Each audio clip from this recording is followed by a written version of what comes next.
नमस्कार. नाट्यप्रहर या मालिकेमध्ये आपल्या सगळ्यांचं मनपूर्वक स्वागत. मंडळी, मी लहान असताना माझे आजोबा मला आणि माझ्या भावाला नाट्यसंगीत शिकवायचे. म्हणजे माझ्या भावाला पेटीवर वाजवायला शिकवायचे. आणि गंमत अशी की गाणं शिकवत असताना त्या गाण्याचा रागही सांगायचे. म्हणजे मम आत्मा गमला म्हणजे बिहाग, खरा तो प्रेमा म्हणजे मांड, मधुकर वन वन फिरत करी म्हणजे देस. आणि याने झालं असं की ती नाट्यसंगीतं त्याच्या चाली लक्षात राहिल्या, पण त्याबरोबर रागसुद्धा लक्षात यायला लागले. खरंच आहे, नाट्यसंगीत हे अभिजात संगीतावर आधारलेलं आहे.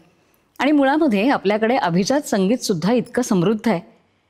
एकंदरच भारतीय संस्कृतीचा विचार केला तर कुठलीही कला ही मानवी मनाशी अनुस्यूत झालेली असते.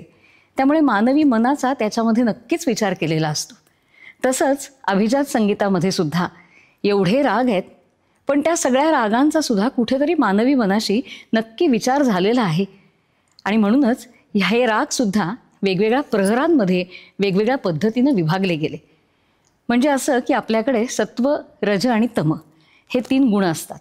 आणि या गुणांची सुद्धा वेळ असते.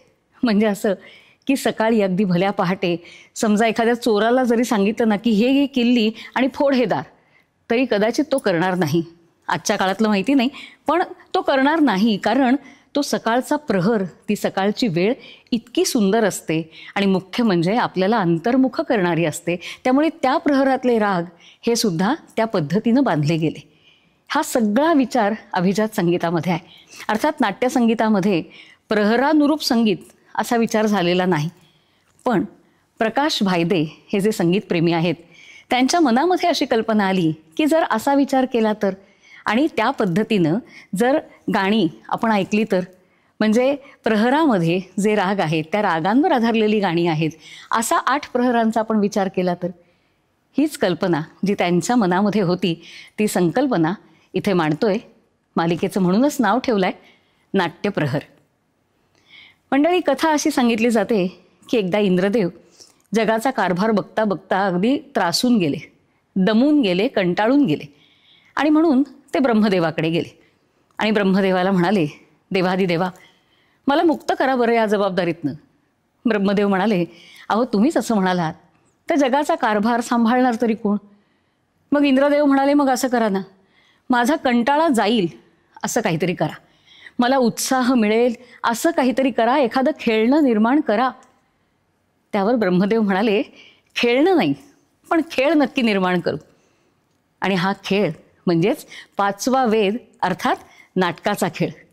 दुःखार्तानाम श्रमार्तानाम शोकार्तानाम तपस्विनाम विश्रांती जननम कालम नाट्यमेतद भविष्यती, असं ब्रह्मदेवानं सांगितलं की दमलेल्या, थकलेल्या, कंटाळलेल्या, निराश झालेल्या मनाला जर उभारी हवी असेल तर नाटकाचा खेळ खेळावा, त्याने नक्कीच आनंद मिळतो. खरंच आहे, नाट्यप्रयोग हा नेहमी आनंद देणाराच असतो. आणि म्हणूनच असेल कदाचित या नाट्यप्रयोगाच्या सुरुवातीला जे पद गायलं जातं त्याला नांदी असं म्हटलं जातं. नांदी ह्या शब्दातला मूळ धातू आहे नंद. नंद म्हणजे आनंद. नंदयती आनंदयती सा नांदी. विचार करा ना की सुंदर मखमलीचा पडदा आहे, अतिशय सुंदर असा धूप आतमध्ये फिरवलेला आहे, कलाकारांची लगबग चालू आहे आणि त्याच वेळेला ऑर्गनवरती नांदीचे सूर उमटत आहेत. अशा वेळेला कुठल्या माणसाचं मन निराश राहील हो? ते मन आनंदानंच भरून जातं. म्हणूनच नांदी.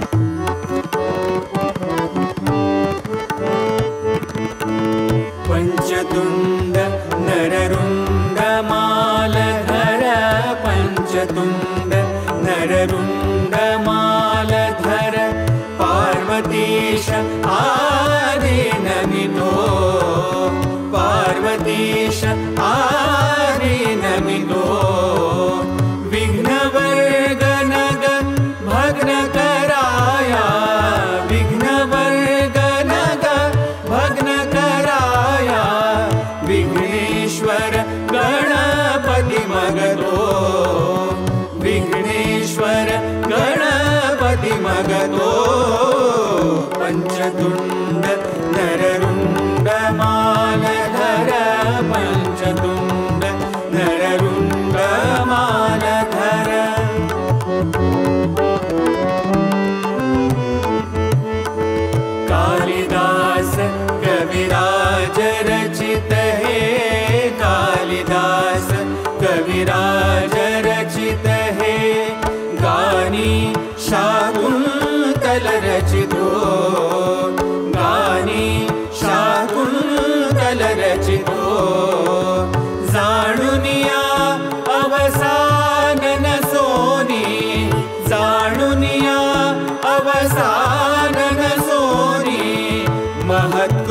महत्कृत्य भर शिरिगे तो महत्कृत्य भर शिरिगे तो पंचतुंड नररुंड मालधर पंचतुंड नररुंड मालधर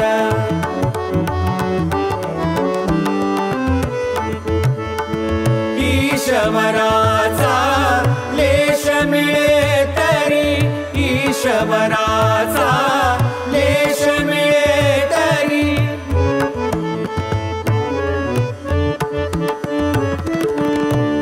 ईशवराचा लेश मिळे तरी ईशवराचा लेश मिळे तरी मूढ यत्न शेवटी जातो मूढ यत्न शेवटी जातो या न्याये बलवत् कवी निजवा पुष्पी रसिकार्चन करितो या न्याये बलवत् कवी निजवा पुष्पी रसिकार्चन करितो पंचतुंड नररुंड मालधर पंचतुंड नररुंड मालधर पार्वतीश आदिनमितो पार्वतीश आदिनमितो विघ्नवर्धन भग्न कराया विघ्नवर्धन भग्न कराया विघ्नेश्वर गणपति मगतो विघ्नेश्वर गणपति मगतो पंचतुंड नररुंड मालधर पंचतुंड नररुंड मालधर पंचतुंड